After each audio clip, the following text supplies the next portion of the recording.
Assalamu alaikum wa rahmatullahi wa barakatuh. Greetings, ladies and gentlemen, and welcome to today's video. In this discussion, inshallah, we are going to be talking about the subject of polygamy as it pertains to verse number 3 of chapter 4, that is Surah An-Nisa. Typically, when people discuss the issue of polygamy, they bring up this verse to justify that the Quran has in fact mandated polygamy for men. However, I think that this verse deals with a different kind of issue and not polygamy in the sense.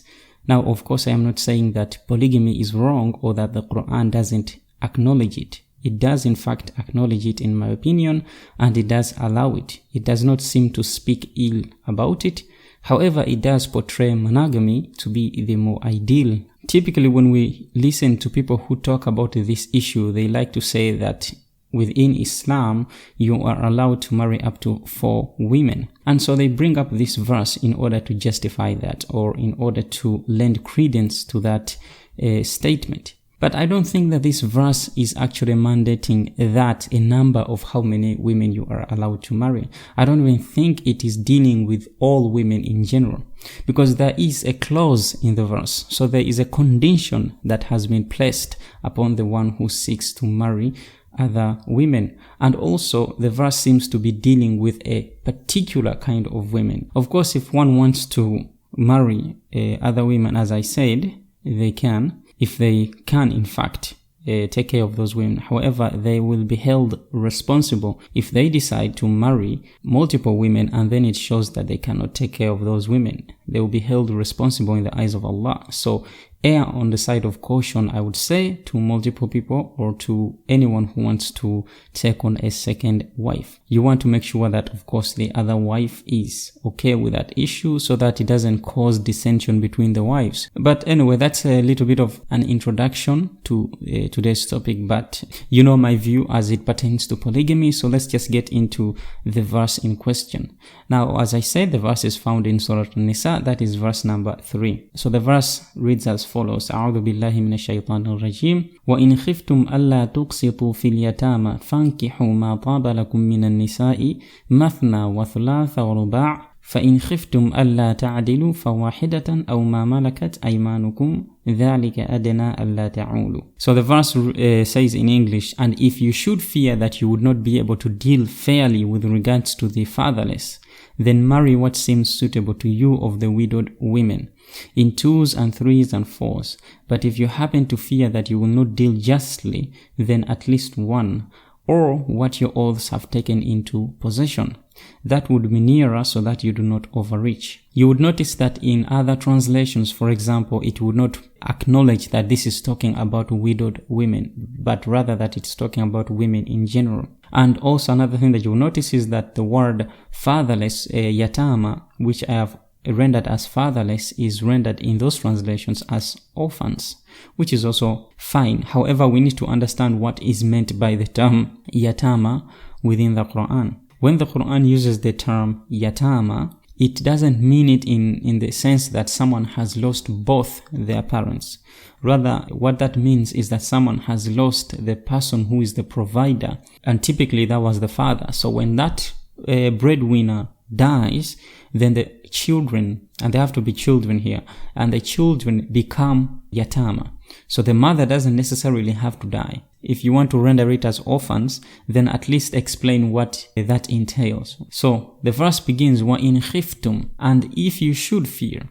So the you here is in pertaining to, of course, the either the men or the people within the community themselves. أَلَّا تُقْسِطُوا فِي الْيَتَامَى, that you would not be able to be fair, or you would not be able to maintain fairness as it pertains to fil yatama, as it pertains to the yatama, to the fatherless. فَانْكِحُوا مَا طَابَ لَكُم مِّنَ النِّسَاءِ, then marry what seems taba to you, what seems suitable, what seems appropriate, what seems good to you.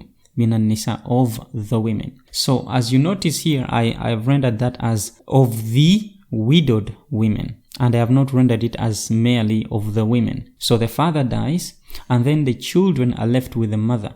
And these are the kinds of women that are being discussed within this verse. Within society, if you should fear that you would not be able to deal fairly as it pertains to the orphans, then marry of the women. People would think that this verse is saying that you can marry the orphan girls. No, that's absolutely stupid. The verse is actually dealing with a situation within society in which a man dies or the provider, the breadwinner dies and leaves behind children, and those children are of course in the custody of their mother. So if you should fear that this would not be the case, that they would not be well off, فَانْكِحُوا مَا طَابَ لَكُم مِّنَ النِّسَاءِ, then you can marry what seems appropriate or suitable of the women, so of these widowed women. مَثْنَى وَثُلَاثَ وَرُبَاعَ. So that is rendered typically as 2s or 3s or 4s, right? Or 2 or 3 or 4. But actually the verse doesn't say ithnain, right? It doesn't say 2. It doesn't even say or.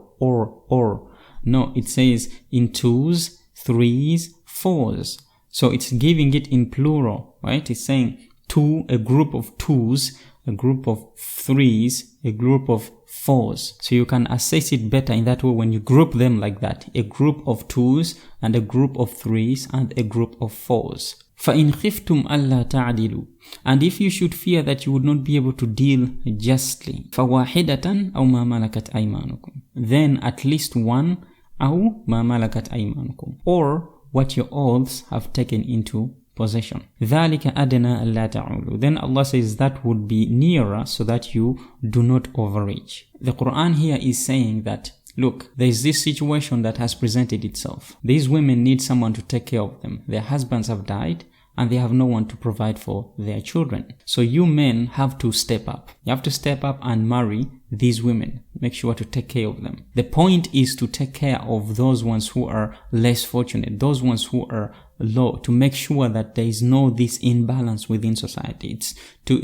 That's what it's trying to do. It's trying to create an equilibrium within society. Now, if it happens that a man, for example, fears that they would not be able to deal justly with all the women, then they can marry at least one of these women, including the children. It is a financial burden, of course. If you can't at least do that, if you also can't take on that one woman, then there are others who need help. The milk al-yamin, right?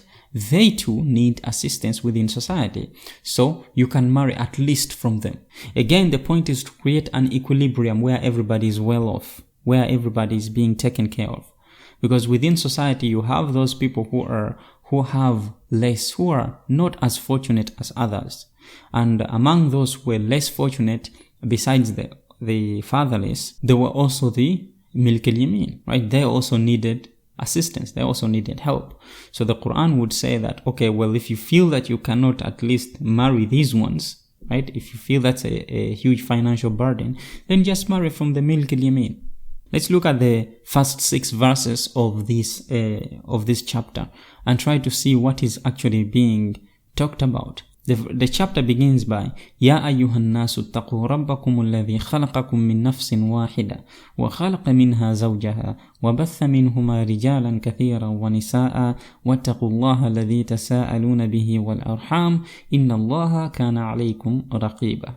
That is, all people, be mindful of your Lord, the one who created you from a single soul, and from it he created its mate, and from them both he has scattered many men and women. Be mindful of God by whom you ask one another, as well as the wombs. Assuredly, God is ever a watcher over you. Here Allah begins by Ya ayyuhan nas, all people, all of you people. Ittaqu rabbakum. Be mindful of your Lord. Be mindful of Allah. Be conscientious about God. Be aware of God. Or keep God in mind, when you are in your dealings, when you are dealing with other people particularly. The one who created you, الَّذِي خَلَقَكُم مِّن نَفْسٍ وَاحِدَةٍ, the one who created you from a single soul. So he created every single human being from a single soul. What that soul is, we are not told. وَخَلَقَ مِنْهَا زَوْجَهَا, and created from it its mate. Okay, so from that soul, God created its mate. وَبَثَّ مِنْهُمَا رِجَالًا كَثِيرًا وَنِسَاءً, and from both those souls, from that soul as well as its mate, God spread men and women. Wattaqullah, and be mindful of God, by whom you ask one another. What does that mean? That means that when we typically speak to one another, we use God as the assurance to get what we want. So basically you are asking for a favor from another individual by using God as the anchor, as the representative, right? Wal arham. Then Allah tells us that also keep in mind the arham. Now why is that relevant? It is relevant particularly that Allah is trying to stress the situation of the human being, that the human being shares a womb. So that's why we need to all be mindful to keep that in mind. It's not just talking about familial relationships, but it's also talking about humanity as a whole, right? That we all have that sense of brotherhood, of commonality, or common origin. Inna Allah kana alaykum raqiba. Allah is assuredly ever watchful over you, right? Allah is always watching over us. So why does God begin by saying that He created us from a single soul when the following verse is going to be talking about the yatama? It's because God first wants to let us know that we all come from the same source, we have a common ancestor, and we are all brethren connected to one another. So therefore, God needs to say that first, to introduce that first, so that we get that idea. Then comes the yatama, right? Those ones who have lost their the fatherless, that they too are not different from you. They too come from the same common source, just as you. وَآتُوا الْيَتَامَ أَمْوَالَهُمْ. So give the yatama their wealth. So if I married, for example, a widowed woman and she has children, and I take into possession the assets that the father had left behind, right? And I hold on to them until the yatama have grown of age, have come of age. Once they have come of age, then I'm supposed to give them their wealth. So that's why Allah says, وَآتُوا الْيَتَامَ أَمْوَالَهُم, right? Give the yatama their property. وَلَا تَبَدَّلُوا الْخَبِيثَ بِالطَّيِّبِ, and do not exchange the defective with the good. So basically it means that if there is something that has been left with for them that is good, you are not allowed to exchange that for something that is less. You're not allowed to exchange with something that is bad. وَلَا تَأْكُلُوا أَمْوَالَهُمْ إِلَى أَمْوَالِكُمْ. Then it says, and do not consume their wealth into your own wealth. So you're not allowed to take the wealth or the assets of the yatama into your own assets. That when you take on this responsibility as a new husband that has come in and you have married this woman, once you have done that and you have taken on these children under your wing, their property is for them. What their father left them is for them. It does not belong to you, and you are not allowed to incorporate that as an asset that belongs to you as well. It belongs to them and it is theirs. You are only holding on to that property for them. So إِنَّهُ كَانَ حُوبًا كَبِيرًا. Then Allah tells us, as that surely happens to be an enormous offense. Then comes the verse, وَإِنْ خِفْتُمْ أَلَّا تُقْسِطُوا فِي الْيَتَامَى. And if you should, or if you happen to fear, remember there's connection again, أَلَّا تُقْسِطُوا فِي الْيَتَامَى, that you would not be able to deal fairly, with regards to the orphans. فَانْكِحُوا مَا طَابَ لَكُم مِّنَ النِّسَاءِ. Then marry what seems suitable to you of the widowed women. So again, we've already explained what this actually means. You have a situation in which there are widowed women, then you can marry those widowed women. وَإِنْ خِفْتُمْ أَلَّا تَعْدِلُوا فَوَاحِدَةً أَوْ مَا مَلَكَتْ أَيْمَانُكُمْ. And if you happen to fear that you will not deal justly, then at least one, right? Then at least one widow along with her children. أو ما ملكت أيمانكم, or what your oaths have taken into possession. That is, that if you cannot marry multiple women, or multiple of these women, these widowed women, then along with their children, then at least marry just one along with her children. And if that's too much, then at least marry a Malik al-Yamin, because they too need assistance from you. That would be nearer, so that you do not overreach. Allah tells us, ذَلِكَ أَدْنَا أَلَّا تَعُولُوا. Now it doesn't say that is going to fix the situation, or that is going to fix the problem within society. No. ذَلِكَ أَدْنَا, that is near, it's more appropriate, it's closer. Then it says, وَآتُوا النِّسَاءَ صَدُقَاتِهِنَّ, and give to the widowed women their rightful amounts as a freely given gift.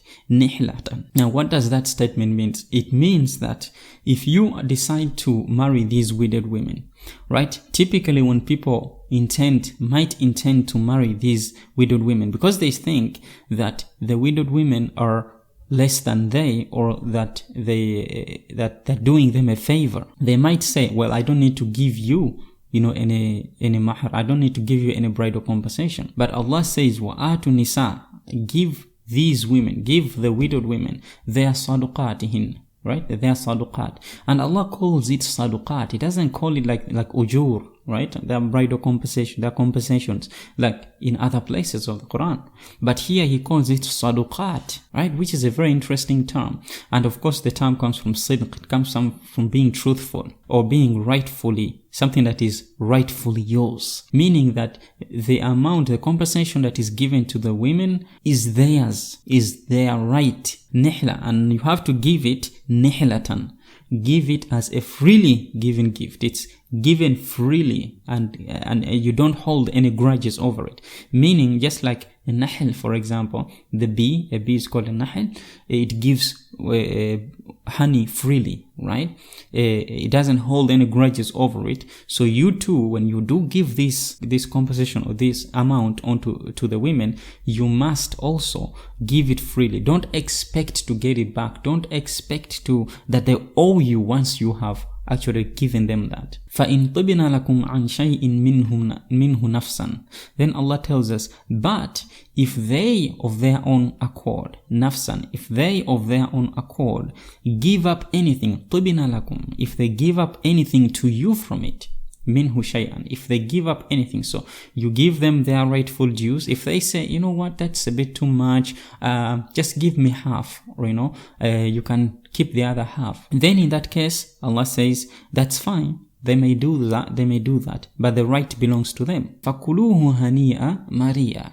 Then eat of it hani'an, freely with ease, mari'an, right? You're supposed to eat it freely with ease and satisfaction. وَلَا تُؤْتُوا السُّفَهَاءَ أَمْوَالَكُمُ الَّتِي جَعَلَ اللَّهُ لَكُمْ قِيَامًا وَارْزُقُوهُمْ فِيهَا وَاكْسُوهُمْ وَقُولُوا لَهُمْ قَوْلًا مَعْرُوفًا. And do not give, or do not hand over to the weak-minded your wealth which God has made you an overseer. Now, what does that mean? So if you are in this situation and there are some children there, you are not allowed to give them their assets, right? Because they are still young. They don't know about responsibility, particularly to be financially responsible. So you are not allowed to give them, to hand over the wealth to them while they are still young and they don't understand anything. But you are supposed to just keep it to yourself, right? You are supposed to keep it and be an overseer over it. And Allah says, جَعَلَ اللَّهُ لَكُمْ قِيَامًا. Allah has made you an overseer. وَارْزُقُوهُمْ فِيهَا وَاكْسُوهُمْ. But do provide for them from it, وَاكْسُوهُمْ, and also clothe them. So let's say, for example, there's this orphan who lives with you. You're allowed to take from those assets and provide for them. Make sure that they are well off. وَقُولُوا لَهُمْ قَوْلًا مَعْرُوفًا. And speak to them a word that is ma'ruf, that is in good conscience. Why is that important? Well, because in this situation, if, for example, someone, a stubborn child who wants their wealth, right? They want, give me my father's inheritance, right? They don't have any financial responsibilities. You are not allowed to hand it over to them. You provide for them and you clothe them from those assets. Also, you must remember to speak to them قَوْلًا مَعْرُوفًا, words that are in good conscience, a speech that is in good conscience. When you're speaking to them, make sure that you speak to them with understanding, in a way that is appropriate, in a way that is in good conscience, in a way that is good, in a way that is right. Don't be shouting at them, don't be rude to them. Rather, you must speak to them calmly and with understanding. It doesn't give you license to be mean to them. وَابْتَلُوا الْيَتَامَى. What then should you do? It says, وَابْتَلُوا الْيَتَامَى حَتَّى إِذَا بَلَغُوا النِّكَاحِ. That test the fatherless, so these orphans, until they reach marriage. Why? It is because once they do get married, they're taking on responsibility. Test them throughout their life to see whether they are mentally capable, whether they are financially responsible, until they reach marriage, meaning until they reach adulthood. Then it says, فَإِنْ آنَسْتُم مِّنْهُمْ رُشْدًا. And if you do notice rushd, right thinking, good judgment, if you notice sound judgment, فَدِفَعُوا إِلَيْهِمْ أَمْوَالَهُمْ. Then relinquish to them their wealth. Give them their money. Give them their property. It's telling us again two things. It's telling us also that what marriage requires. It requires rushd. It requires right understanding and right judgment. Remember, in order to get married, you need money. Okay, this is everywhere, whether it is now or it was before. You are going to need money in order to take care of your family. So the Quran tells us here that you can only give them money if they have rushd. Okay, فَإِنْ آنَسْتُ مِنْهُمْ رُشْدًا فَادْفَعُوا إِلَيْهِمْ أَمْوَالَهُم. It's a double-edged sword. When you refuse to give them their wealth because they are not financially responsible, then that means they won't be able to get married. Because marriage must come with it responsibility. It must come with it the ability to think rightly. Only the person with sound judgment and rightful thinking and responsible could get married. So Allah tells us وَبَتَلُوا الْيَتَامَ حَتَّى إِذَا بَلَغُوا النِّكَاحِ, that you are supposed to test the orphans or the fatherless, the yatama, throughout their life. حَتَّى إِذَا بَلَغُوا النِّكَاحِ, until when they have reached nikah. They have reached that point, that age in their life where they are capable of getting married. فَإِنْ آنَسْتُم مِّنْهُمْ رُشْدًا, and if you do notice rushd in them, you notice that they have good understanding, they have right judgment, فَدْفَعُوا إِلَيْهِمْ أَمْوَالَهُم, then relinquish to them their wealth. وَلَا تَأْكُلُوهَا إِسْرَافًا وَبِدَارًا أَنْ يَكْبَرُوا, and do not consume it excessively, israfan, excessively, wabidaran, and in haste, an yakbaru, in fear that they would grow up. Don't consume their wealth throughout their life because you are afraid that they are going to grow up and then they are going to ask you of it, or they are going to demand it of you. وَمَنْ كَانَ غَنِيًّا فَلْيَسْتَعْفِفْ. As for the one who happens to be what? Rich, فَلْيَسْتَعْفِفْ. The one who is well off, let them abstain. So don't touch their wealth. Don't touch their money. وَمَنْ كَانَ فَقِيرًا فَلْيَأْكُلْ بِالْمَعْرُوفِ. And whoever happens to be faqir, poor, let him consume according to what is appropriate. It's talking about a situation in which you get married with these women down the line because now you've taken on this responsibility. You've taken on this woman or these women along with their children. Obviously, your financials are going to be depleted in a certain way. If you're still well off during that situation, فَلْيَسْتَعْفِفْ, then stay away. Don't touch their wealth. وَمَنْ كَانَ فَقِيرًا, but if it happens that your wealth becomes depleted over time because you've taken on all of these people under your under your household, and now your finances are getting depleted because of that, you may consume فَلْيَأْكُلْ بِالْمَعْرُوفِ, but it has to be appropriately. إِنَّ الَّذِينَ يَأْكُلُونَ أَمْوَالَ الْيَتَامَى ظُلْمًا إِنَّمَا يَأْكُلُونَ فِي بُطُونِهِمْ نَارًا. Right? Those people who consume the wealth of the fatherless unjustly, they consume it wrongfully. إِنَّمَا يَأْكُلُونَ فِي بُطُونِهِمْ نَارًا. They only consume a fire within their bellies. So keep that in mind. Then it says, فَإِذَا دَفَعْتُمْ إِلَيْهِمْ أَمْوَالَهُم.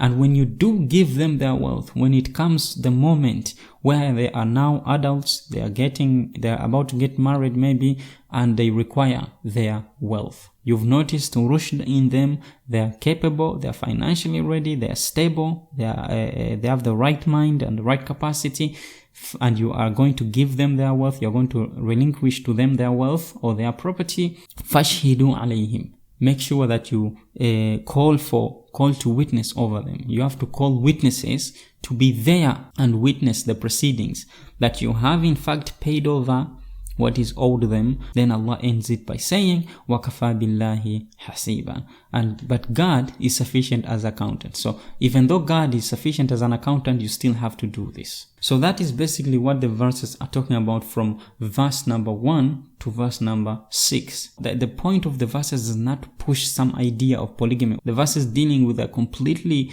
different situation, and it has nothing to do with fulfilling one's desire. It's all about taking care of these women, of these children. And it's mostly the children. It's not too much. It's not the women that are the focal point of these verses. It is the orphans that are the focal point of these verses. Before I end this video, I would like to end it with verse number 9, which cautions, people who deal with this kind of stuff. It says, وَلْيَخْشَ الَّذِينَ لَوْ تَرَكُوا مِنْ خَلْفِهِمْ ذُرِّيَّةً ضِعَافًا خَافُوا عَلَيْهِمْ فَلْيَتَّقُوا اللَّهَ وَلْيَقُولُوا قَوْلًا سَدِيدًا. This is one of the most amazing verses in the entire Quran, in my opinion, because it speaks to the human emotion and the human understanding and the human situation, and it wants you to connect with your inner human. It says, and let those who are in charge of the proceedings. So this is talking about the person who is going to be dealing out the wealth. Let them be concerned. لَوْ تَرَكُوا مِنْ خَلْفِهِمْ ذُرِّيَّةً ضِعَافًا خَافُوا عَلَيْهِمْ. Let them be concerned as if it were themselves who had left behind after them weak offspring, for whose well-being they feared. So Allah is saying that put yourself in a similar situation where you had died and you had left behind children that are weak. What would you do? How would you like people to treat you? How would you like people to treat your own children after you had passed away? See, trying to appeal to the human being to see reason, to actually understand that you could be put in the same situation just as these orphans. So for that reason, you have to be concerned about them. It's also removing this kind of stigma that people perpetrate around, that when your spouse dies, you don't want anybody to marry them after that. What kind of nonsense is that? Of course, you would want them to be looked after. So Allah says, let them be concerned as if it were themselves who had died and they had left behind weak offspring, for whose well-being they feared. Then he said, وَلْيَتَّقُوا اللَّهَ, and keep God in mind, be mindful of God. وَلْيَقُولُوا قَوْلًا سَدِيدًا, and let them speak a word that is firm and to the point. That is what I have for today. I hope that you all enjoyed the video. Remember to subscribe to the channel and also give this video a like. I will see you in the next video. Assalamu alaikum.